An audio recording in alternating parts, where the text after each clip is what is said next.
Salut à toutes et à tous, bienvenue pour ce 16e épisode de Cold Facts. Un épisode qui, pour changer, ne commencera pas avec les clubs romans, mais avec Lugano. On a eu la chance de s'entretenir avec Flavio Viglezio du Corriere del Ticino, qui nous explique un petit peu la situation luganaise. Nous, on va aussi discuter un petit peu de ce problème avec Greg. Puis après, alors, on reprend le fil traditionnel. On parle de Fribourg qui s'est incliné justement contre Lugano, de Lausanne et Bienne qui ont disputé le match aller des quarts de finale de la Champions League avec des fortunes diverses. Et on termine par Genève Servette et on reviendra aussi sur les pénalités qui sont sifflées ou qui ne sont pas sifflées en ce moment en National League.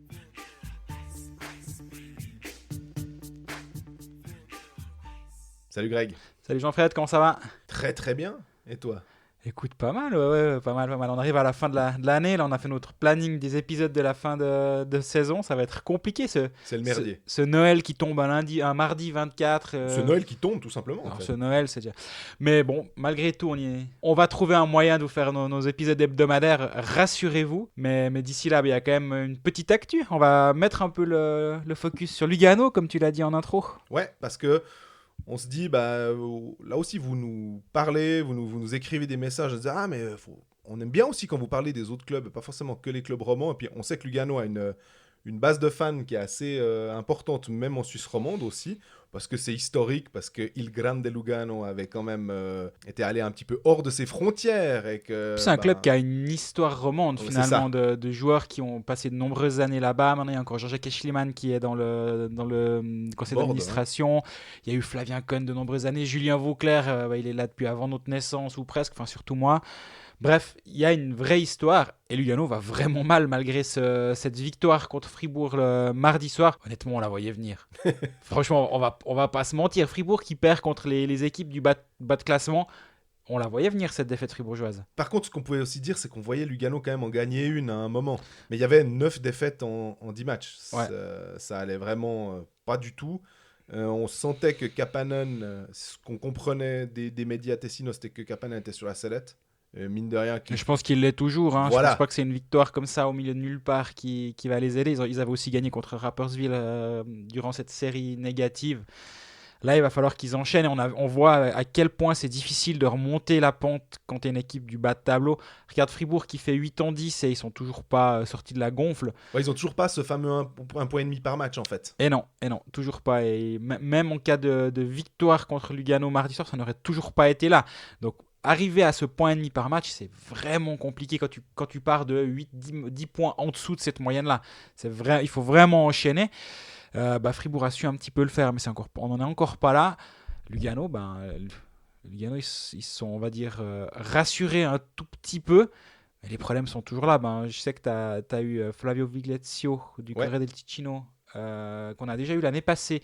Il y a certaines récurrences dans ce podcast, j'ai l'impression. C'est que la deuxième saison complète qu'on fait, mais il y a le moment où on doit appeler Flavio pour comprendre un peu mieux, il connaît mieux que personne la situation luganaise. Voilà, c'est that time of the year, on va dire. On préfère plutôt que nous faire des théories sur des clubs qu'on suit moins, quoi, qu'on voit à travers finalement les matchs des romans, des équipes romandes, où ils sont adversaires et on ne fait pas forcément le focus sur eux, on va quand même plus s'intéresser aux clubs de notre région. Donc, plutôt que de partir sur des fausses idées, peut-être, ou des trucs qui seront un peu erronés, on préfère poser la question à ceux qui suivent au quotidien. Et Flavio est celui qui le fait. On lui a posé la question un petit peu de savoir ce qui se passait à Lugano. Je vous propose d'écouter sa réponse. Le début de saison à Lugano suit un peu ce qui était la fin de saison passée, c'est-à-dire une équipe qui a pas mal de difficultés à jouer. Lugano, dans l'entre-saison, a perdu des joueurs comme Merzlikins, comme Hoffmann, qui avaient un grand poids sur la glace et en dehors de la glace. Et puis, il faut dire que malheureusement, cette année, comme l'année passée, le paquet d'étrangers de Lugano est assez faible. Tchornay en défense, Klazen et Lajunen en attaque marquent très peu et ils ont très peu d'influence sur le jeu. Et voilà, même des matchs serrés, jouer peut-être des matchs où Lugano pourrait gagner. Il n'y a pas un homme cette année qui fait la différence et qui peut en tout moment peut-être faire balancer un match du côté des Bianconeri. On peut toujours jouer avec des 2 défenseurs étrangers. Pour l'instant, ça ne marche pas. C'est-à-dire que Kapanen est arrivé avec ses idées. D'un côté, c'est très bien. Il a sa philosophie. Mais il n'a pas encore réussi, disons, à être un peu plus flexible, à être un peu plus dans l'attente de ce qui sont vraiment les caractéristiques de Lugano. Et pour l'instant, Lugano est en train de payer tout ça. Alors, est-ce que Domenichelli voulait vraiment Zurkirchen et Kapanen? C'est difficile à dire parce que il y a eu cette histoire un peu bizarre que l'entraîneur a été engagé avant du directeur sportif. Et donc, c'est difficile à dire s'il le voulait vraiment. Je pense que Zurkirchen était un peu le seul choix que Lugano pouvait faire, vu le départ de Merzlikins. Mais il faut dire que Lugano savait depuis 3 ans que Merzlikins allait partir cette année. Donc, il y a un peu des lacunes de ce point de vue. Et puis Kapanen, c'est vraiment un choix de l'ancien directeur sportif, de Roland Abis-Reutinger. Je pense pas qu'il ne le voulait pas, Domenichelli, mais c'est pas son choix. C'est pas son choix. Donc, probablement, s'il avait pu, il aurait choisi sûrement un entraîneur et un entraîneur canadien. De ça, j'en suis persuadé. C'est exactement ce qu'on disait avant la saison. Le club de Lugano est actuellement un peu le merdier, on va pas se cacher. Et ça, j'ai l'impression qu'on l'a déjà dit, mais c'est pas grave, vous nous écoutez pas si c'est déjà entendu. Mais un directeur sportif qui arrive alors que le coach vient d'être mis en place, mais c'est une aberration. Tu construis le toit de ta maison avant les fondations. C'est ahurissant que des clubs professionnels qui ont quand même des budgets qui se comptent en millions de francs fassent des choses pareilles. Moi, je ne comprends pas ça. Dans la foulée, tu as un gardien qui a été échangé. Le move a été fait par Abis-Reutinger. Après, Domenichelli débarque et il a des torts, et il en a beaucoup à mon avis, mais pas que. Parce que justement, il arrive dans une situation où elle est compliquée. Après, savoir refuser un poste qui paraît compliqué, c'est aussi une qualité en tant que management de carrière, disons. Si tu dis, là-bas, je vais pas y aller, au hasard, Woodcroft qui débarque à Genève, s'il y a un endroit où il fallait pas débarquer, c'était post-Chris Maxorley à Genève. Là, honnêtement, quand tu vois le cirque avec justement Kapanen qui est nommé, si Domenichelli n'est pas convaincu par Kapanen, pourquoi débarquer là-bas? Je pense qu'il faut être capable, mais c'est dur, hein. Je pense que ça ne doit pas être évident, parce que des offres de GM, il n'y a que 12 places disponibles en Suisse. Tu dis, ouais, peut-être que moi je vais m'en sortir là au milieu. Pour l'instant, c'est compliqué. La gestion des étrangers, catastrophique. Il signe Ryan Spooner. Par contre, ça, c'est sa signature. Oui. Parce que souvent, les GM qui débarquent, moi, je laisse tout le temps 2 ou 3 ans parce qu'il y a des contrats à long terme qui ne sont pas les leurs. Mais Spooner, c'est son contrat. Otama, c'est son contrat. Chorny, sauf erreur, il avait le choix de le garder ou non. Lajunen et Klassen, ma foi, voilà. Mais du coup, Otama, ça s'est mal passé. Postma, pour l'instant, moi, tout ce qu'on me dit, c'est négatif. Spooner, on n'en parle même pas. Il fait 2 matchs et le coach l'a pris en grippe et l'a envoyé en tribune. Pour les bonnes et mauvaises raisons. Moi, ça je ne suis pas dans le vestiaire, mais le bilan de Domenichelli actuellement... il n'a pas gardé la pierre à la rigueur, ce qu'il aurait peut-être pu... Évidemment. Si tu as un joueur qui peut être le relais de ton coach sur la glace, qui est une figure dans le club, avec les départs de Hoffman, avec les départs de Merzlikins, tu as besoin d'avoir cette figure pour les fans. Et ok, peut-être qu'il apportait plus autant que sur sa première saison à Lugano, il était vraiment incroyable. Mais si de toute façon, en novembre, tu es déjà en train d'engager ton 7e étranger, là, avec ce contrat two-ways qu'ils ont donné à un Américain qui apparemment est mauvais, d'après ce qu'on m'a dit. Mauvais, vraiment. On m'a dit qu'il y en a 100 meilleurs que lui sur le marché actuellement. C'est incompréhensible. Ok, je ne le connais pas. Greg Squires. Je ne connais pas ce joueur, je ne peux absolument pas le juger. Je peux juste faire le perroquet de ce que j'entends du milieu. Mais tout m'a l'air d'être construit actuellement à l'envers. En l'occurrence, en parlant de perroquet, Max Verne, on t'avait annoncé quelque chose de pas terrible. Ça s'est quand même bien passé. Donc, on va dire que le fait que ça se passe peut-être pas très très bien avec ce joueur, moi je parierais plus sur ce que tu dis, en attendant quand même de voir, peut-être que ça va cliquer. Il va être placé à Biasca et il va monter seulement apparemment en cas de problème, mais s'il joue ne serait-ce qu'un match parce qu'il y a besoin, ce serait une licence supplémentaire. Et donc il y a eu Otama, Postma, Chorny, Lajunen, Klassen, Spooner, ça fait déjà 7. Non mais ils sont complètement fous. Enfin, honnêtement, je comprends pas. Je ne comprends pas la gestion là-bas. Il y a un truc que j'ai beaucoup aimé dans l'intervention de Flavio, c'est quand il parle de Merzlikins, puis il dit mais ça fait 3 ans en fait qu'ils savent qu'il va partir. Et là, pour le coup, on peut absoudre Domenichelli parce que c'est pas de sa faute. Lui, il arrive comme ça, bah voilà, Merzlikins c'est parti, point final. Par contre, Abis Reutinger, le panic move de prendre Zurkirchen en disant oh, il y a plus que lui qui est disponible sur le marché, tu fais ouais mais tu savais depuis 3 ans que l'autre allait se tirer. Donc non, tu dois prévenir, tu dois prévoir, tu dois faire attention. Et ça n'a pas été fait. Et là, je pense qu'il aurait quand même pu être un peu plus prévoyant et se mettre dans une situation qui était moins compliquée que tout un coup de prendre un gars où tu te dis bon ben, on prend ce qu'il y a de moins pire. Finalement, c'est pas forcément ça que je veux dire de Zurkirchen, parce que c'est un bon gardien de National League. Mais on a l'impression que c'est ce qu'il y avait de moins pire, vu comment la situation se décante maintenant. Ouais, je suis complètement de ton avis. Je suis complètement de prendre le meilleur. Non, puis cette problématique des gardiens, finalement, elle met en lumière toutes les critiques qui étaient contre Abis Reutinger à la fin de son mandat à Lugano, où il y avait de nombreuses personnes qui disaient mais on comprend pas ce qu'il fait toujours à ce poste-là. Lui, quel dossier a-t-il sur les gens à Lugano? Quel pouvoir peut-il avoir pour ne toujours pas être viré malgré ce qu'il fait année après année avec des budgets quand même très conséquents, et d'amener d'abord une équipe qui ne passe pas un tour. Il y a eu une finale une fois il y a 2 ans, mais à part ça son bilan il est quand même famélique. Et là ben voilà, t'arrives à la fin de Merzlikins, c'est comme le dit très justement Flavio, il n'y a aucun plan B et tu te retrouves à aller faire les poches à Lausanne, dans le sens ils avaient 3 gardiens, t'aimerais Boltzhauser, tu prends Zurkirchen par défaut. Gouverner, c'est prévoir. Et là, il n'y a rien qui a été prévu. Donc, Domenichelli, il a plein de torts. Mais là, il doit vraiment mettre un sacré coup de balai. Et ça se fait pas en 5 minutes. Hein. Donc, laissons-lui un peu de temps. C'est son premier mandat aussi. Il n'a pas signé 5 ans, un truc comme ça. Ouais, non, il a assuré ses arrières un sacré bout. Et je comprends le move de dire attendez, moi, il me faudra un moment. Jugez-moi pas sur la première ni la deuxième année parce que il y a du boulot. Donc, donnez-moi du temps. Je vais vous mettre de l'ordre. Honnêtement, je ne sais pas s'il va y parvenir, mais en tout cas, il a du temps. Il a le droit de prendre son temps. Et si ça se trouve en plus haut lieu, ils savent que ça passe par 2 saisons compliquées.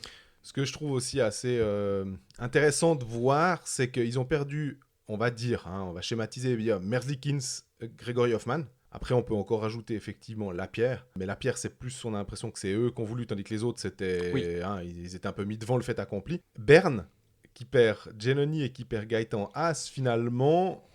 Et Berne qui va pas trop bien non plus en ce moment.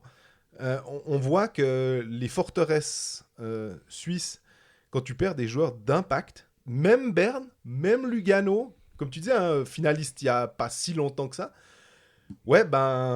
l'avènement d'autres clubs comme Bienne, comme Zug, Lausanne dans une moindre mesure, mais en tout cas, et même Fribourg aussi qui a de l'argent, ça devient compliqué. C'est ce fameux nivellement par le haut qui est en train de se passer avec les capacités financières de tout le monde qui deviennent plus importantes. Et un gardien et ton meilleur attaquant, disons ton meilleur attaquant suisse, ça ne se remplace pas comme ça, sur un marché qui est très très très très compétitif. Bon, comme tu dis, on l'a vu à Berne, là, l'expérience Schlegel, Caminada se passe pas très bien, à Lugano l'expérience sur Kirchen se passe mal. Au passage, on émet des doutes sur Domenichelli, mais quand c'est la panique dans ton club et que ta seule réponse est d'aller chercher Dennis Saikonen, honnêtement, moi je me pose des questions, quoi. On dirait qu'il joue sa première saison avec manager, le type. Enfin, qu'est-ce que tu es en train de faire? Ouais, c'est parce que tu te dis, t'as fait les licences. Donc tu te dis, je prends un gardien étranger, ouais, mais alors après, je peux vraiment plus rien faire. On en revient aussi au fait que s'il y avait, c'est un gentleman agreement pour accepter ces 8 licences plutôt que de dire, le marché est ouvert. Voilà, ma foi, ils peuvent s'en prendre qu'à eux aussi, un moment. Et puis, il y a aussi une chose... Dernière petite chose dont on a parlé avec Flavio, c'est de l'attractivité de Lugano.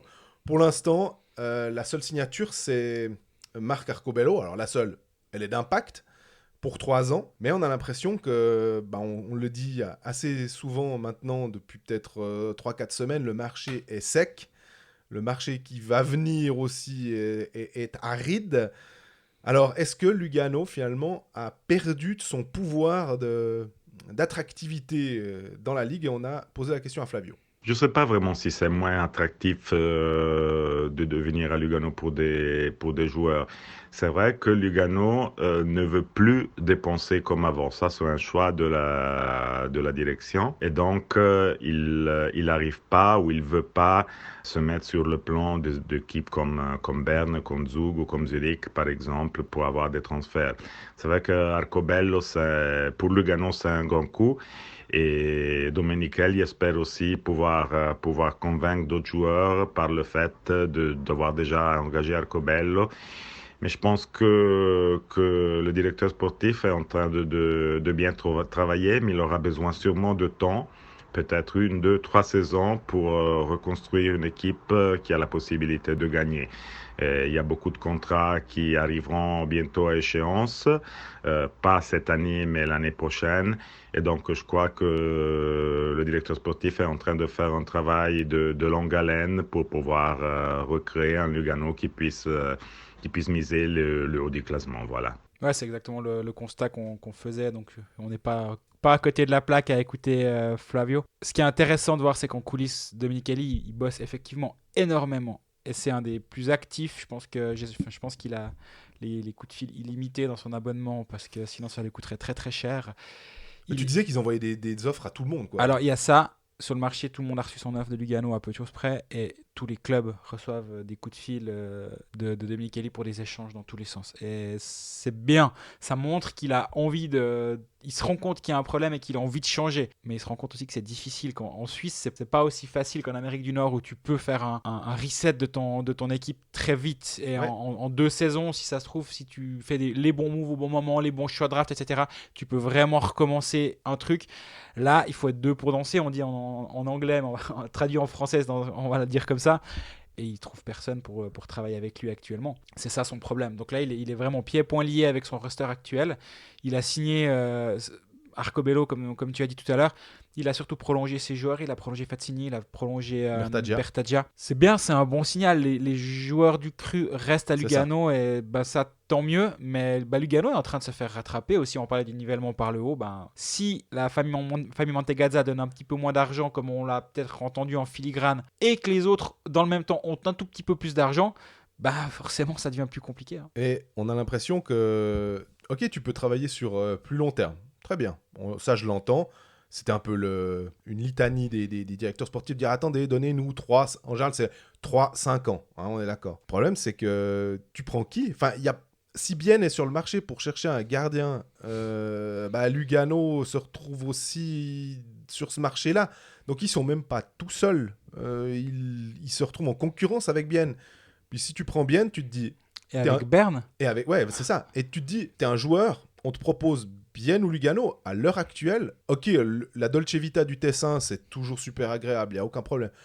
Mais d'un point de vue sportif, Bienne, tu as une nouvelle patinoire, tu as des infrastructures qui sont quand même assez modernes. Berne, tu as la puissance de Berne et tout. Lugano, il leur reste, à part finalement un bon contrat, on va dire, financier, et le côté de la douce vie, il reste pas grand-chose sur le plan sportif. Alors, sans aucun doute, moi, si on me propose à valeur égale Lugano ou Bienne actuellement, je pense qu'il ne faut pas hésiter. Tu dois aller à Bienne. La structure en place est plus solide, la culture semble beaucoup plus en place. Tu sais qui va t'entraîner, tu sais ce qui se passe. Il y a une vision à court terme qui est bonne, une vision à moyen terme qui a l'air en place, et il y a une vision à long terme qui existe. À Lugano, même à court terme, tu as des doutes actuellement de qu'est-ce qu'ils sont en train de faire. Puis qu'est-ce qu'ils peuvent faire ? Moi, c'est surtout ça. À court terme, ils savent pas ce qu'ils font. À moyen terme, c'est difficile de tout changer. Et à long terme, c'est le foin. Donc, bref, c'est vrai que la situation luganaise actuellement est compliquée. Ça demandera du temps. Voilà, certains clubs sont passés par là. C'est au tour de Lugano, finalement, de devoir recommencer, finalement. Ce qui va faire plaisir à certains, quand même, qui aiment bien ce côté un peu... les cartes qui sont rebrassées.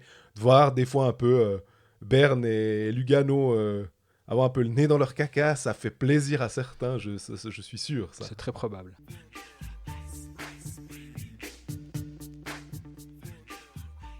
Après ce passage tessinois, la transition est presque toute trouvée, puisque Fribourg a joué contre Lugano. Alors, tu te disais, au début, Fribourg relancé, on ne sait pas, en tout cas a permis à Lugano d'engranger 3 points à BCF Arena. Victoire de Lugano 3-1. Fribourg qui n'est pas passé loin pour le coup. Ils ont poussé dans le troisième tiers. Je les ai vraiment trouvés nettement meilleurs que Lugano pour le coup. Mais voilà, tout d'un coup, il peut se passer un truc où Sprunger la met pas au fond. Ce qui devient récurrent d'ailleurs depuis quelques matchs. Hein. Sprunger, il tente énormément, mais il marque pas quoi, pour l'instant. Stolberg a tenté énormément aussi. Desharnais a fait une magnifique passe pour le but de Gunderson. On sent qu'il manquait juste peut-être ce petit grain de chance. Je dirais que c'est un peu ça qui n'a pas permis d'égaliser en fin de match. Et puis voilà, c'est une péripétie. Ça ne remet pas du tout en cause le travail qui a été effectué ces dernières semaines. Mais c'est clair que là aussi, tu disais, même avec une victoire, on ne repassait pas à 1,5 points par match. C'est dire quand même d'où tu pars. Mais Fribourg va pas mal. Non, Fribourg va pas mal, bien sûr.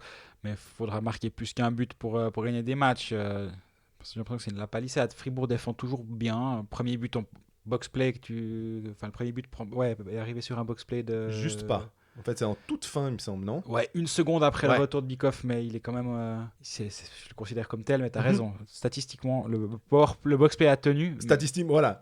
Mais sur la construction de l'action, exactement. La passe, très joli but de Lajunen. D'ailleurs, on parlait des leaders, et là, Lajunen a montré qu'il était capable aussi d'être plus qu'un simple étranger, et vraiment de prendre ça. Puis t'as le troisième dans la cage vide, donc... Dans le jeu à 5 contre 5, là où Fribourg est solide actuellement, ils prennent qu'un but, c'est celui de Chiesa. Effectivement, offensivement, c'était déjà pas incroyable contre Lausanne. Il y a eu ce but de Motet qui vient un peu de nulle part, à part ça, contre Lausanne. On se rappelle, Lausanne a longtemps mené 1-0. Et Motet va à l'énergie gratter un peu derrière la cage, il se libère, après Desharnais il fait le reste. C'est Desharnais qui fait une passe incroyable. Exactement. Et le match avant à Ambry, c'est qu'un but, donc offensivement ça reste super poussif cette équipe de Fribourg. À une époque on pouvait dire il manque Bikoff et Sprunger, donc il manque ce talent finalement offensif et tout est concentré sur une ligne. Là non, c'est plus vraiment le cas. Les joueurs sont de retour, l'effectif est assez complet, mais t'as quand même toujours des joueurs qui sont terriblement limités. Lucas Le Tac, là, encore une fois, j'ai pas envie de m'acharner sur lui. Il me semble qu'il a joué sur le powerplay d'ailleurs, de nouveau. Hein. Il a brassé ses lignes de powerplay avec Amerzin qui a fait son apparition dans une ligne de powerplay avec Sprunger. Tu vois qu'ils essaient des choses. Le problème a été identifié manifestement qu'offensivement avec le powerplay, c'est en train de les plomber un petit peu les matchs où ils ne marquent pas. Mais ouais, la ligne Brodin-Desharnais-Motet à 5 contre 5, alors c'est de cette ligne-là que vient le 1 partout contre Lausanne, mais ça se crée pas énormément d'occasions.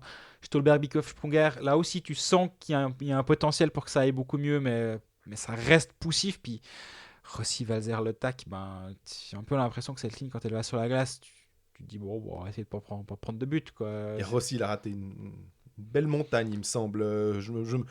Quand je l'ai vu rater, je repensais à ce que tu disais en disant sur le powerplay quand il était au poste, on va dire sur le cercle à la hauteur de Sprunger, puis il en mettait pas une au fond. Là je me suis dit ça tu dois la mettre, Mathias, c'est vraiment c'est ton rôle pour le coup, quoi. Bien sûr, mais après aussi voilà, c'est difficile de lui jeter la pierre. Il a 23 matchs, 7 buts, c'est le 4e meilleur buteur du club. Alors il y a Stolberg, Motet et Desharnais devant, mais derrière c'est lui. Et justement cette ligne-là, c'est Rossi, Valzer, Le Tac doit de temps en temps te sortir la tête de l'eau. Ils sont pas parvenus, c'est de nouveau, c'est Gunderson sur passe de Desharnais, le seul but. Les lignes 2, 3 et 4, elles sont pas là. Donc c'est ce manque-là, c'est cette profondeur-là qui manque. Pas nominativement, mais en termes de rendement. Et que faire ? C'est ça la question maintenant. Est-ce que c'est le fameux brassage de lignes qui va tout changer ? Est-ce que tu crois justement... Les occasions sont là, il manque ce petit quelque chose de... on a vu contre Berne, c'était un soir où ça se passait bien, il y a eu 5 buts. Le match d'avant contre Genève, il y en a eu 4. Là, il y a une passe où c'est un peu plus compliqué offensivement. Est-ce qu'il faut tout changer ? Je suis pas sûr, je pense pas qu'il faille tout changer. Mais le powerplay est problématique. Moi, j'aime bien. Alors, tu disais que Dubé avait fait des changements pendant le match aussi. Moi, ces changements qu'on appelle in-game en anglais, j'aime bien parce qu'il y avait cette passivité sous Mark French où finalement, c'était... comme tu disais, on pouvait déjà dire s'il y a tant... peu importe le score, ce sera 1-2-3-4, 1-2-3-4, 1-2-3-4. Et puis là, tout d'un coup, non, on voit un changement une petite étincelle qui va se passer avant le 3e tiers pour essayer de mettre un peu le feu. On change quelque chose, ma foi. Ça n'a pas payé sur le coup, mais c'est pas grave. On essaye quelque chose plutôt que de rester les bras ballants en se disant Sprunger va bien nous inventer quelque chose, Desharnais va bien nous trouver un truc, ou Stolberg insérer n'importe quel joueur là de talent. Le problème de cette défaite, au-delà du fait que tu perds à la maison, c'est jamais une grande idée. Ouais, puis par rapport à un club qui est juste derrière toi. Exactement. Alors, moi, dans l'absolu, j'aime bien dire que finalement, quitte à laisser des points à des adversaires, parce que des matchs, tu dois en perdre, autant les perdre contre les équipes du bas de classement, mais tu bats tes adversaires directs. Parce que finalement, quand tu bats l'adversaire direct, tu gagnes 3 points, tu le prives de 3 points. Donc, à choix, entre gagner contre Davos ou contre Lugano cette semaine, est-ce que tu n'as pas meilleur temps de battre Davos si tu dois gagner qu'un des 2 matchs? Mais bon, allez, ces 2 matchs à la maison. Mais ce qui est plus embêtant, c'est que finalement, Fribourg a longtemps eu ces matchs de retard, et ça, c'était justement l'occasion de rattraper un des matchs de retard et de faire un pas en avant au classement. Langnau a également perdu. De revenir sur Lausanne, de revenir sur Genève, là, les matchs à venir, c'est un peu le moment qui va définir la suite de la saison aussi, parce que soit tu restes sous la menace de Lugano-Berne, soit tu te donnes un tout petit peu d'air, parce que ça va revenir tôt ou tard derrière. Et il ne faudra pas perdre trop de matchs à la maison, parce que mardi soir contre Lugano, c'est quand même une assez grosse occasion de perdre, je trouve.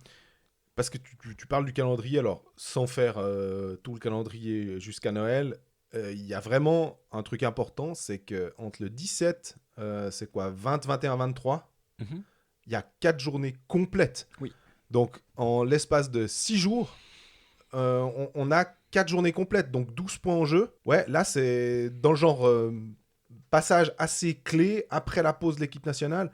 Va falloir répondre présent à ce moment-là, parce que ça peut définir aussi comment tu finis l'année, si tu es sous pression pour la commencer pendant les fêtes et tout, entre ceux qui vont partir à la Coupe Spengler. Là, je pense qu'il va pas falloir se planter. 3 des 4 prochains de Fribourg sont à la maison. Davos, Bienne et Zurich à la maison. Un déplacement à Berne au milieu. C'est vraiment un calendrier compliqué.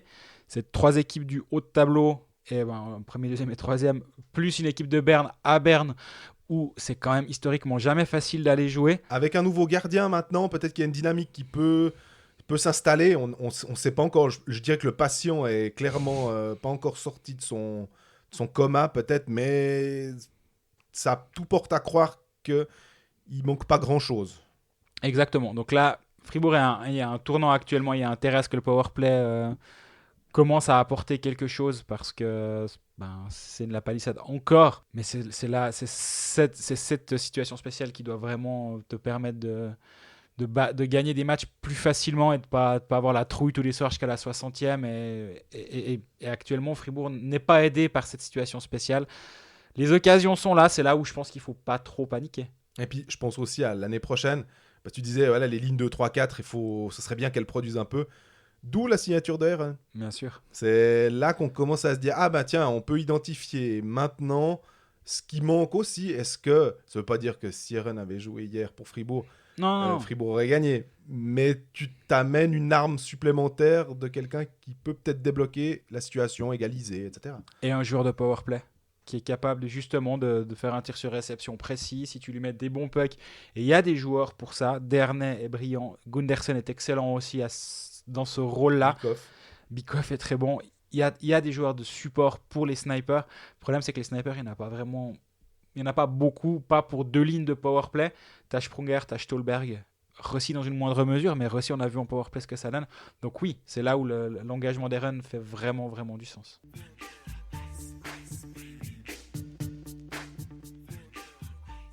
Voilà. Parler des runs permet de parler de Lausanne finalement. Ces transitions, elles sont toujours aussi belles. Ouais, elles sont involontaires presque, mine de rien. Lausanne qui n'avait pas le championnat, mais la Coupe d'Europe, Champions League, défaite contre l'Uléo 2-1 dans une patinoire de Malais remplie à ras-bord de 3200 et quelques spectateurs. Ouais, c'est triste, c'est vraiment triste. Moi, j'ai eu tellement de plaisir au match du tour d'avant contre Trinec, où c'était un bon match de hockey, il y avait du jeu. Je trouvais que ça méritait plus de spectateurs. Il y avait 4000 et quelques. Là, il y a encore eu moins pour le quart de finale contre l'Uléo. C'est vraiment dommage. Les gens sélectionnent leur match aussi, je pense. Mais ce qui est dommage, c'est qu'il y a les querelles de clocher.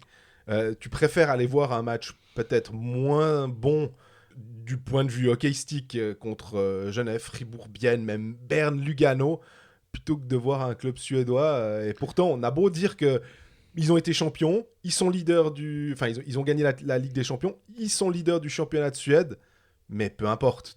C'est du nouveau. Tu connais pas les types en face, c'est pas ce soir il y a Ruffenhardt que qui je va déteste. venir. Je me réjouis de voir machin. Ben non, ça attire pas et c'est vraiment dommage, mais je le comprends en même temps. Un joueur par contre qui a crevé l'écran dans ce match du côté suédois, c'est Robin Kovac. C'est lui qui a marqué les 2 buts. Au passage, si vous pouvez voir le reflet du premier but sur le powerplay, belle beau tir en lucarne, rien à dire. On disait que cette équipe, ou on lisait que cette équipe de Luleå était pas constellée de stars, mais c'est vraiment une équipe, ce qui me fait un peu repenser à ton papier en disant qu'il y avait une somme d'individualité à Lausanne, mais qu'on était encore en train de chercher comment ces individualités peuvent véritablement créer une équipe.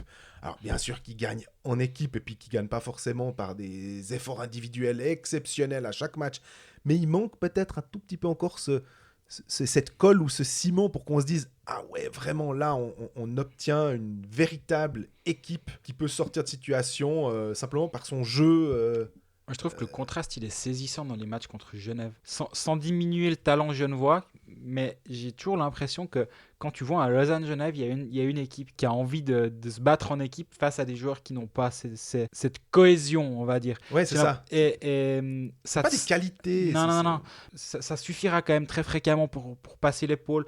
Langnau, tu mènes 4-0 assez rapidement. Derrière, ça tient un petit peu, malgré le fait que ce fut compliqué. Mais les soirs où c'est compliqué, où justement où il n'y a pas les trois premiers tirs qui vont au fond ou presque, j'exagère, mais les soirs plus difficiles, j'ai l'impression qu'il n'y a pas cette deuxième vitesse que tu peux avoir chez certaines autres équipes, où justement Genève est menée à la Vaudoise Arena lors du dernier déplacement avant le dernier tiers.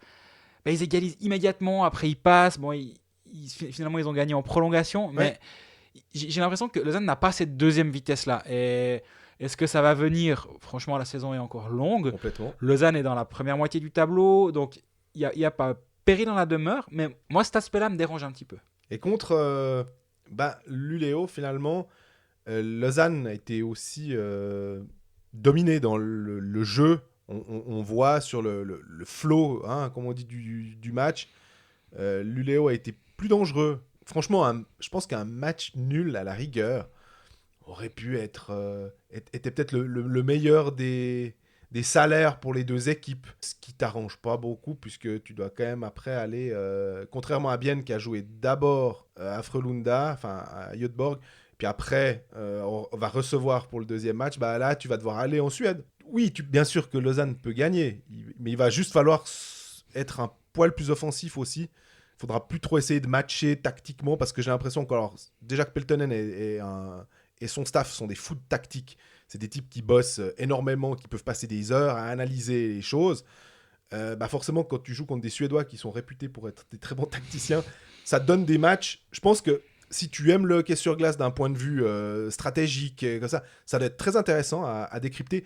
Si tu es plus un supporter ou un spectateur lambda, puis qui a envie de voir du hockey sur glace, puis qui aime bien un petit peu les choses qui se passent, technique de cross, machin, t'as envie de dire, faudra peut-être voir un autre match, j'ai l'impression. Et là, j'ai l'impression que la rengaine de la répétition des matchs, elle est aussi assez présente du côté de Lausanne. Mais là, donc, mardi prochain, il y a déplacement en Suède.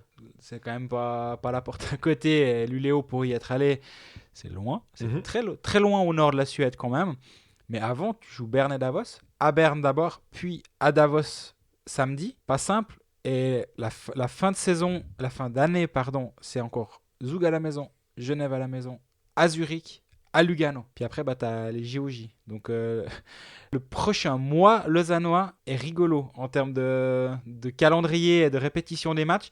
Et t'en viens presque à te demander s'il faut aller en demi-finale de Champions League à part ça. Ouais. Évidemment qu'aucun joueur, dirigeant, spectateur va se dire que ce serait mieux d'eux. Mais d'un point de vue purement pragmatique et externe, l'expérience Ligue des Champions est une réussite. Ils ont appris beaucoup de choses, ils ont joué contre des styles de hockey très différents. Ça, ils aiment bien. D'ailleurs, les joueurs nous disent à longueur de trucs plutôt. Parce qu'effectivement, nous, Nous, ou les spectateurs plutôt, hein, ou les fans qui voient, qui disent ah bah c'est 6e match contre Genève, hein, on va enfin les battre. Eux ils se disent ouais mais bon c'est la 6e fois contre la même équipe, on en commence un tout petit peu à en avoir ras-le-bol. Donc Tandis que là, tu vois autre chose, tu vois d'autres styles de jeu. Et même pour la cohésion de groupe, petit voyage. d'aller durant l'été faire un match à l'étranger, ils sont allés en Biélorussie. Je pense que la participation à la Champions League doit être mise comme un franc succès pour le Lausanne HC. Pas en termes de public, hélas, ça aurait mérité mieux, mais d'un point de vue sportif, c'est vraiment super. D'un point de vue sportif, ça va vraiment s'enchaîner. Lausanne gagne quand même son match sur 2, disons, qui fait qu'il n'y a absolument aucun danger. Par contre, ils ont annoncé la prolongation de Ville Peltonen pour 2 ans supplémentaires. On l'avait quand même un petit peu sous-entendu, ou on savait que c'était en train de se faire. Là, c'est officiel, 2 ans de plus avec Ville Peltonen. Bêtement, c'est quoi ton avis ? Moi, je pense que c'est une bonne chose. Ça aurait été un signal un peu bizarre de partir avec lui, de voir ce qu'il a quand même réussi à implanter à Lausanne depuis le début. Ma foi, tu te tournes vers un certain style, tu veux quelque chose, tu vas jusqu'au bout des choses. Abyss Reutinger, on en parlait avec Lugano, a choisi Kapanen en se disant, voilà, c'était tellement on a l'impression, hein, c'est peut-être pas ça, mais que c'est un move de mode, de dire, on voit que c'est ce qui marche, ma foi maintenant, j'en ai marre avec les Canadiens, je veux un entraîneur qui prône un style plus moderne, voilà, peu importe lequel, mais il se trouve que le style finlandais en Suisse, en tout cas le style nordique marche plutôt pas mal, donc pourquoi pas à nous d'essayer. Le style de Peltonen n'est peut-être pas chatoyant. Début de saison, il me semblait qu'il a quand même changé, qu'il donnait un tout petit peu plus de liberté à ses joueurs. Quand on discute avec les joueurs, ils nous disent qu'effectivement, ils ont aussi il y a la structure. On parle de Mark French à Fribourg, comme quoi il a réussi à stabiliser le club. Je pense que Ville Peltonen a bien stabilisé le club aussi à ce niveau-là. Maintenant, les joueurs sont conscients de ce qu'ils doivent faire et ce qu'ils ne doivent pas faire. C'est peut-être pas très attractif, mais est-ce que tu peux te permettre de dire comme à Berne, quand ça va pas, non, mais là les gars, nous, gagner 1-0, c'est très bien, mais ça suffit pas. Lausanne, tu peux pas te permettre de dire ça. T'es tellement jeune en Ligue nationale que sois déjà bien content de gagner, peu importe la manière. Donc Peltonen, c'est une bonne chose. Il y a une question aussi qui nous a été posée sur Facebook par rapport à Dustin Jeffrey. Est-ce que c'était en rapport ? J'avoue que j'ai pas tellement compris le rapport qu'il pouvait y avoir entre la non-reconduction du contrat de Dustin Jeffrey et la potentielle resignature de Ville Peltonen.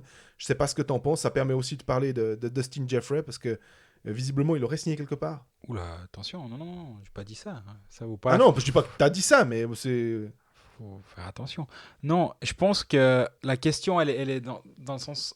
Alson construit l'équipe avec l'entraîneur en place. Donc, est-ce que d'un commun accord, vu que Peltonen est la personne qui va rester, est-ce que Peltonen a dit je pense que ce que j'envisage pour mon équipe dans les 2 prochaines années où je serai présent, Jeffrey ne fait pas partie de cette image-là. Oui, je pense que ça a clairement joué un rôle. Pour les bonnes, les mauvaises raisons, ça, comme on l'a déjà dit, l'avenir nous le dira. Moi, je peux l'entendre. Je peux comprendre que l'idée soit d'aller ailleurs, voir autre chose, d'avoir un autre joueur à ce niveau-là, qui a d'autres qualités. On connaît celle de Dustin Jeffrey. Je peux l'entendre. Ça me surprend, mais je peux clairement l'entendre. Oui, je pense qu'il a beaucoup d'intérêt en Suisse. Il y a eu beaucoup d'intérêt en Suisse. Je crois effectivement que c'est sur le point de se faire quelque part. Malheureusement, on ne m'a pas encore dit où. J'espère avoir l'information tout soudain. Je veux dire, c'est logique. Il va trouver un club. Je crois qu'il se sent bien en Suisse depuis qu'il est arrivé. Disait, ouais. Donc, est-ce que vraiment, en Suisse, les étrangers gagnent bien leur vie ? On parle de 350 000 nets pour un Dustin Jeffrey, donc ça fait 700 000 bruts pour un club. C'est quand même un budget, hein. Il gagne bien sa vie là. Est-ce que vraiment pour gagner un peu plus, mais pour aller à Novosibirsk ou à Kunlun, franchement, je suis pas sûr. Il peut discuter avec Corey Emerton. Voilà, exactement. Qui avait fait 11 matchs, puis qui finalement était tout content de revenir en Suisse. Exactement. Donc, non, je le vois bien rester en Suisse. Et puis, ça va se décanter assez vite, à mon avis. Je pense que le club qui va pouvoir signer Jeffrey sera très content de l'avoir dans son contingent la saison prochaine. Ce sera pas Fribourg ou bien ce sera peut-être Fribourg parce qu'avec Aaron, on se demandait s'il y avait peut-être ce je pense que ce ne sera pas Fribourg, effectivement. Je pense que la décision du joueur est autre, mais après, je ne sais pas si Fribourg a fait les coups de fil, on va dire, réglementaires à l'agent parce que évidemment, tu cherches un étranger, donc tu demandes combien va coûter Jeffrey. Mais je crois pas que ce sera Fribourg, effectivement. Faudra aller voir. On va trouver le club. Fais confiance.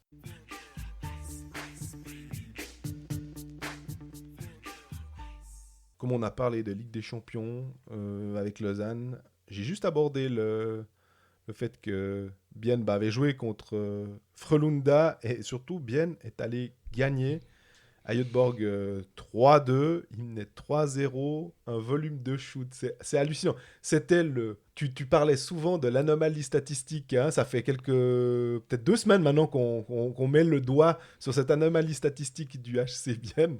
J'ai l'impression que c'était du 101, quoi. Voilà ce que c'est une anomalie statistique. Voilà, le HC Bienne, on en parle, c'est exactement ça, mais à un degré fou, quoi. 87 shoots à 28 si on prend tous les tirs distillés par Frölunda et par Bienne. Je crois qu'en termes de shoots qui sont arrivés jusqu'au gardien, on est à 52 pour Frölunda. 52 shoots. 60 minutes de jeu, 52 shoots. Wheeler doit faire un arrêt. C'est de la folie furieuse. Et à un moment, il y avait 3-0. Premier powerplay de Bienne. Hein. En plus, ils ont eu beaucoup d'accrochés. Enfin, ils ont ramassé pas mal de pénalités. Ils ont un box-play qui a tenu la route. Premier powerplay, Fuchs 1-0. Bon, ok, là, en termes d'efficacité, c'est déjà pas mal. Pénalité contre Damien Brunner. Damien Brunner sort du banc de pénalité. On le trouve en contre-attaque. On l'envoie 2-0. Ok, bon.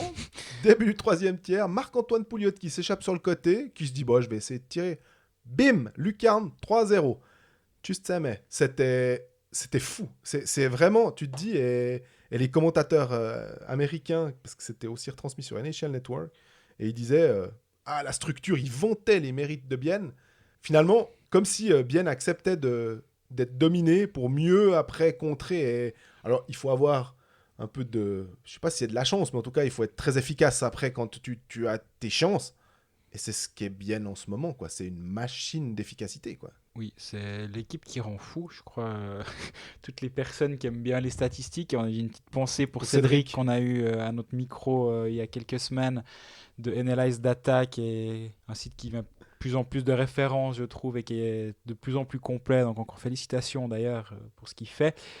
Mais ça doit le rendre fou. Et moi qui suis peut-être pas autant fou que lui de statistiques, mais quand même, pour le moment, tu te dis semaine après semaine, non mais là c'est bientôt fini. Et en fait, pas du tout. Ça fait 3 ans bientôt que c'est pas fini. Mais en fait, c'est bien. C'est que tu parles des statistiques, mais c'est pour dire que, voilà, ça rappelle que les statistiques, ce n'est pas la vérité. Mm-hmm. Voilà, c'est des chiffres, on essaye de les analyser, et puis à un moment, il y a ce qui se passe sur la glace. Voilà, c'est le jeu.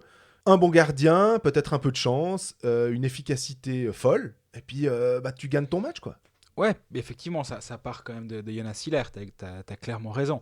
Là, le match qu'il fait contre Frölunda, il vole un bout du match, alors pas tout seul, mais il fait partie des brigands, en tout cas, de ce match. Du casse. Exactement.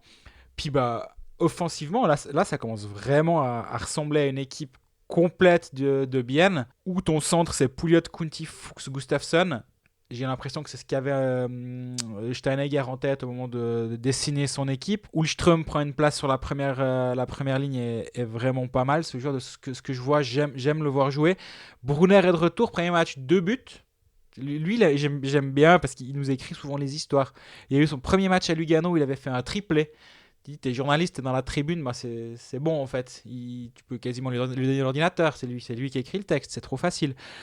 Tino Kessler, moi j'aime bien aussi parce que depuis qu'il est à Bienne, il a un vrai rôle. Ouais, je sais pas, c'est un joueur qui n'avait pas de rôle à Davos, dans une équipe du haut tableau également, il en trouve, ouais. On lui en donne un. Ria revient aussi au jeu. Gillian Kohler, on lui fait une place. Toutes les pièces sont en train de se mettre en place. Là, il y a Forster qui a l'air un petit peu blessé. Il faudra voir ce que ça peut dérégler, mais j'ai pas l'impression en fait, ouais, il y a pas de problème. Là, Hiller, il le repose contre Rapperswil, il n'y a pas de problème. Pope fait le job.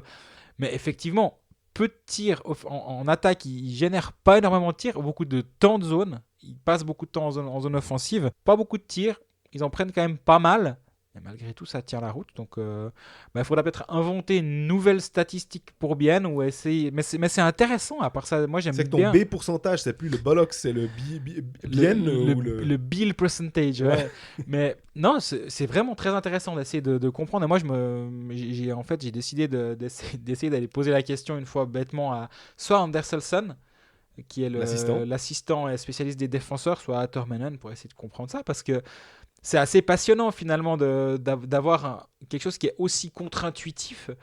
Mais au bout d'un moment, je pense qu'il faut, c'est pas au bout d'un moment, il faut juste, c'est pas de la chance, c'est. Oui, et puis il y a pas que Hilaire. Enfin, ça fait un peu, c'est le truc facile qu'on va sortir parce que c'est le truc visible, la partie visible de l'iceberg. Mais peut-être que il y a tout un système défensif qui fait que, ou que tout est voulu. Hein. Ils savent que les chances qu'ils accordent à l'adversaire sont pas des chances d'immense qualité aussi. Hein. Maintenant contre Frölunda, honnêtement, hein, ils ont mitraillé. Il n'y a pas de tir à Libye. Hein. C'était vraiment fou de voir que tu vas voler un match sur une série admettons que c'était une série de playoffs, c'était plus compliqué, je pense quand même. Hein. Mais effectivement aussi, je voulais rebondir sur j'allais dire Adrien Brunner, pas son frère Damien, qui revient. Le premier but contre Rapperswil est magnifique. Triangulation avec Künzle et Kunti, chapeau bas.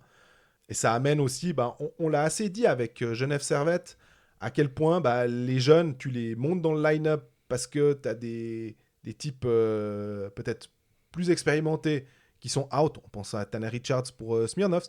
Là, Adrien... j'y tiens, moi. Décidément. Ouais, Damien Brunner est pas là. Il fallait remplacer. Alors, un coup, c'était Gillian Coller qui passait en première ligne. Il fallait un peu bricoler. Hein. On a eu du Hultström, on a eu du Tino Kessler de temps en temps qui est passé. Voilà, là maintenant, avec Brunner sur la glace, c'est quand même plus simple.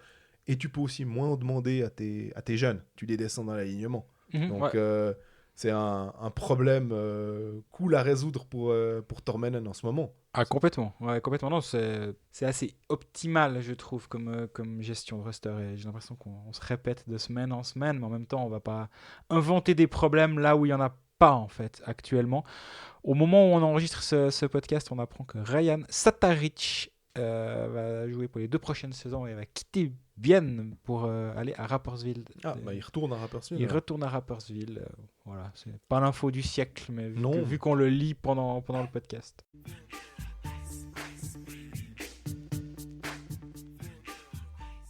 On finit notre tour d'horizon roman avec Genève. Genève a gagné un match sur 2. Voilà. Ouais. Bon, c'était la fin de l'épisode. À part ça, sans rire, c'est qu'on n'aura pas des masses de trucs non plus à dire pour le coup. Le point central, finalement, ça a été Stéphane Charlin. Voilà. Il remplace Robert Mayer, qui fait un coup de bloqueur sur un joueur de Zurich. Il prend 5+ matchs. Charlin, qui n'a jamais fait un match de National League, qui n'a pas non plus fait beaucoup de matchs de Swiss League, si je ne fais erreur. Il a 19 ou 20 ans, il doit rentrer, parce que Desclous est out. Il arrive à tenir le fort, et finalement, Genève part de Zurich avec les 3 points, chapeau bas. Ouais. Le lendemain, il n'y a pas de miracle, Mayer est suspendu un match, donc c'est Charlin qui a le poste de titulaire. Défaite 2-1 contre Berne, vu que tu as gagné à Zurich. Ton week-end est réussi, mais effectivement, Charlin, c'est 6 matchs avec Sierre cette saison en Swiss League. Mais c'est pas lui le gardien titulaire, il me semble. Non, il en a que 6 et il est 4 matchs avec les M20. Ouais, moi j'aimerais peut-être revenir sur ces 2 scènes plus intéressantes finalement que les résultats, parce que les résultats, c'est toujours... Justement, tu fais tes 3 points, un match sur 2, ça se passe bien, c'est surprenant. Honnêtement, aller gagner à Zurich, c'est dur. Ouais. Cette saison, c'est très dur. Et dans ces circonstances, honnêtement, je sais pas, on peut pas parler de miracle, faut pas exagérer. Mais c'est un gros exploit. Ma foi, le lendemain, tu perds contre Berne, qui avait sans doute plus besoin de points que Genève. Parce que, par la force des choses. On reviendra dans un second temps sur la charge de Tim Boson. Mais Mayer, honnêtement, oui, il met ce coup. Je suis d'accord. Moi, je trouve que c'est super sévère. C'est sévère quand même. Parce que j'ai pas l'impression qu'il veut écraser la tête du type. Enfin, c'est plus un peu pour un petit geste d'agacement, puis dire il est dans ma zone, il est quasiment couché sur moi, enfin voilà. Mais... On rappelle qu'en début de saison, Reto Berra avait mis un coup de mitaine après un but de Rapperswil, ça fait Kevin Clark, si ma mémoire est bonne. Il lui met un coup de gant, quoi. Après un but, je crois qu'il se fait voler un blanchissage. À la 59e, il y a le 4-1 ou un truc comme ça qui sert à rien. quand Fribourg avait une fois battu Rapperswil, il me semble. Ça arrive. Et là, il n'avait rien eu. Donc, oui, c'est une application stricte du règlement dans le cas Maillère. Donc, Duralex Sedlex, pour ceux qui ont fait un peu de latin, oui, c'est la loi. La loi est dure, mais c'est la loi. C'est la loi. Ouais, moi, sur ce coup-là, honnêtement, je suis un peu à me dire que c'est excessif. Ouais. À l'inverse, je ne sais pas si tu as vu la charge de Tim Boson sur Arcobello. Bien sûr. Arcobello s'est énervé depuis. Oui. Alors, on rappelle, Arcobello va vers la bande, Boson le pousse dans le bas au niveau des reins, on va dire.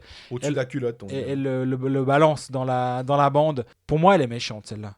J'ai vu qu'il y avait des commentaires qui étaient très mitigés, ou très partagés, pas mitigés, très partagés. Ça va dans les deux sens.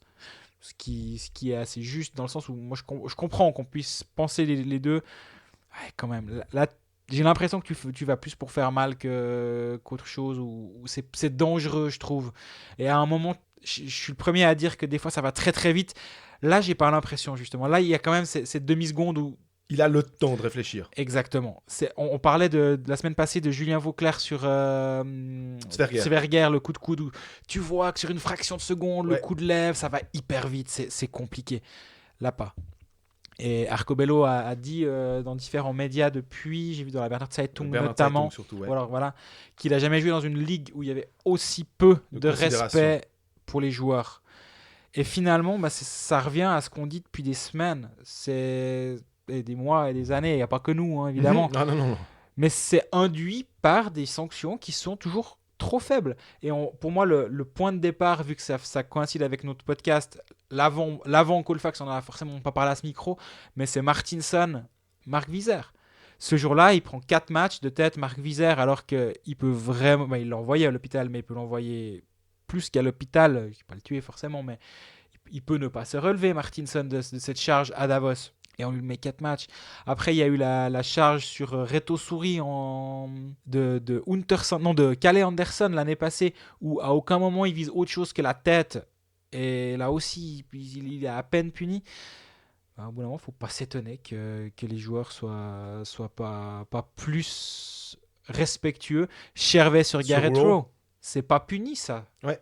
Et il y a des exemples. J'ai l'impression à chaque match où tu en as un où tu dis, ouais, alors là, peut-être pas à chaque match, mais chaque week-end, tu as une charge où tu dis, non, mais ouvrez au moins une enquête, faites quelque chose.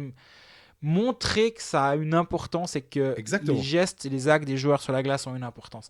Là, c'est vraiment... Dans notre épisode avec Andrei Bikov, il disait, il y a 10 ans, c'était le Far West sur la glace.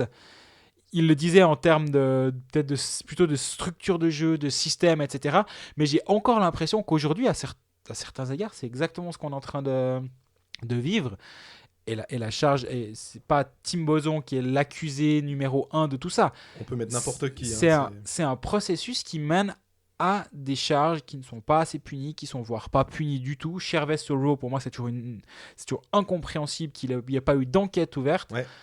Christian Marty, on en a parlé déjà 5 fois depuis le début de la saison, je sais. Mais sur Barofner, c'est un scandale qu'il n'y ait pas eu d'ouverture d'enquête. Au bout d'un moment, il ne faut pas s'étonner. Et Arcobello le dit très justement, et je suis content qu'un joueur l'ait dit ouvertement. Un joueur d'impact. Un joueur d'impact. Un jour, il y aura un blessé très très grave et il ne faudra juste pas venir couiner. Il ne l'a pas dit comme ça parce qu'il ne connaît sûrement pas le verbe couiner, mais peu importe, il l'a dit. Tant mieux, je suis content qu'un joueur l'ouvre enfin, quoi. Ouais, ça va pas. Parce qu'en plus, c'est des questions qui sont récurrentes, qu'on nous pose souvent. Qu'est-ce que vous pensez de cette charge et tout ? Nous, on a l'impression qu'elle est quand même...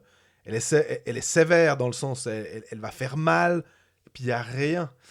Donc, le public est complètement perdu. Mm-hmm. Et le public, les joueurs aussi, c'est nous, quoi. Et les joueurs aussi, et puis, justement. Alors, si en plus les joueurs, voilà, ce qui était sur le plateau des Pécalistes, comme tu étais lundi, c'était aussi partagé entre 2 anciens joueurs, entre Geoffrey et Freddy Mobilier.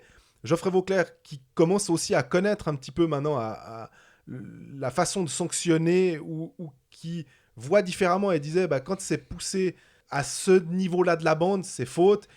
Puis Mobilier qui était là, si c'était au-dessus, par exemple, à la hauteur des omoplates, puis qui bascule vers l'avant, là, oui. Mais là, à la hauteur des culottes, on peut y voir des circonstances atténuantes. Donc même les anciens joueurs sont pas forcément d'accord. Moi, cette charge, j'aime pas parce que, ce que tu disais, c'est le temps. Il a le temps de voir. Oui. Il peut réfléchir. Puis Arcobello ne fait pas un mouvement brusque au dernier moment où tu peux justement dire... J'avais pas pu prévoir ça. Il y a aussi la notion maintenant de mise en danger. Tu te mets en danger. Ce qui est pour nous, gars qui avons à peine foutu des patins une fois dans notre vie, à cette vitesse-là aussi, de te dire, oui, mais il s'est tourné au dernier moment. Oui, mais il savait que la charge allait arriver. Et ça, c'est compliqué. Et j'entends volontiers les anciens, soit les anciens arbitres, les anciens hockeyeurs, ou les hockeyeurs de maintenant dire, non, mais attendez, oui, il s'est mis en danger. Là, Arcobello, pour le coup, non, il va juste essayer de récupérer le puck dans l'arrondi, quoi. C'est exactement ça. Tim Boson, le problème, c'est qu'au début de l'année, il a déjà pris 4 matchs pour une charge à la tête de Salmela. Je l'ai revue, elle était là, quoi. Lui-même, on avait parlé sur le plateau des pécalistes et avait dit, c'était méchant, quoi. Oui. 4 matchs de suspension à ce moment-là, c'était en janvier dernier. La récidive, elle va forcément être prise en compte.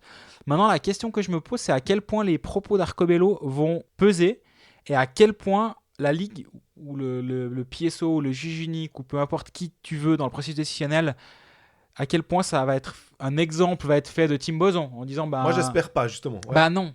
En fait le problème c'est ça, il faudrait une prise de conscience en disant effectivement maintenant la ligne a été placée telle quelle, on va la durcir un petit peu à compter de maintenant, mais ça doit pas être le cas Boson qui doit être non, mais on lui met 9 matchs. Ouais, c'est débile. Parce que non quand même on a été trop laxiste. Lui il va prendre dire est-ce qu'à la prochaine année, au 1er janvier effectivement on va redurcir les règles. On peut en cours de saison ajuster un règlement, on l'avait vu avec les accrochés qui avaient été changés en cours de saison, ça avait paniqué tout le monde pendant 2 week-ends. Tu peux tout changer, tu peux faire évoluer le règlement, tu peux durcir les règles, mais il faut juste en informer les joueurs et les arbitres. Moi j'espère vraiment qu'on va dans cette direction parce que cette charge sur Arcobello elle est pas là pour déposséder le joueur du puck, elle est là pour le balancer dans la bande. Ouais. C'est un peu problématique. Ça me fait penser sur l'arbitrage, c'est un joueur qui me disait tout récemment qu'il était en train de faire une bagarre pour le puck dans un coin et il a les gants du joueur adverse qui viennent dans ses yeux pour essayer de lui de mettre les doigts dans les yeux, quoi. Il disait les arbitres voient rien, quoi. Et là maintenant ça va pas. Et on a vu que ces 2+10, ça fait quand même depuis le début de saison qu'on est là à dire ouais, mais à un moment, vous avez envie de prendre une décision ou vous vous en lavez les mains en disant ouais, alors on verra, c'est pas de notre ressort. Les gars, c'est vous qui êtes sur la glace à un moment. Et après, on ramasse des 5+10. Alors, il y a eu la bagarre de Tim Trabert. Dernièrement, c'était contre Brodin. Oui. Hein. Il y a eu Upshaw qui a ramassé 5+10. On n'a pas tellement compris pourquoi. Donc, on se dit, ouais, alors peut-être essayez de vous calmer avec les 5+10 maintenant. 5+ match, ouais, pardon. Et il y a un truc qui va pas. On aimerait bien que là, c'est Stéphane Rochette qui disait qu'il y avait un mémo qui avait été fait par le chef des arbitres. Pour dire, voilà, maintenant, soyez un petit peu plus attentifs à ça. À un moment, les clubs, c'est eux qui décident aussi. On en revient toujours à ça. C'est eux qui dictent les règles et les autres ne font que les appliquer. Mm-hmm. Donc, à un moment, là aussi, les clubs, ils peuvent gueuler en disant vraiment, on ne protège pas nos joueurs. C'est vous qui êtes en mesure de dire stop, là, ça va pas.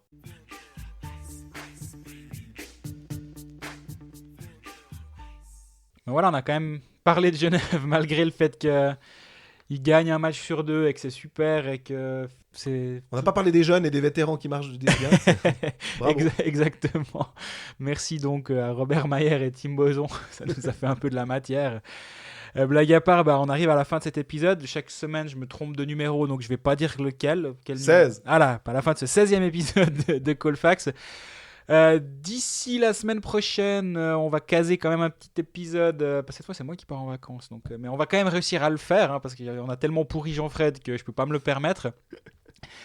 D'ici là, posez-nous vos questions. Tardez pas trop après la fin du week-end parce que ça viendra tôt l'enregistrement. Il y en a eu beaucoup de questions, notamment une question sur l'histoire avec la NHL, Peters, Babcock, Crawford, Chris Rivera qui a parlé de Chris Maxwell. On n'en a pas parlé. On essaiera peut-être de voir un peu plus. Ça demande un peu plus de développement que faire 3 coups de fil. Voilà. Exactement. Donc d'ici là, n'hésitez pas à nous poser toutes vos questions. Nous, on est toujours prêts à vous répondre. On a fait un sondage sur notre Twitter et Facebook par rapport à l'éventuelle ouverture d'un forum. On y travaille, c'est juste que je suis une bille en informatique et que je fais de mon mieux, mais on progresse. On verra, on va tenter. Si personne n'est intéressé, on arrêtera et on l'enlèvera, c'est pas bien grave. Et d'ici là, profitez bien des matchs. N'oubliez pas vos équipes Hockey Manager comme Jean-Fred l'autre soir. Et puis, on est bien. À bientôt.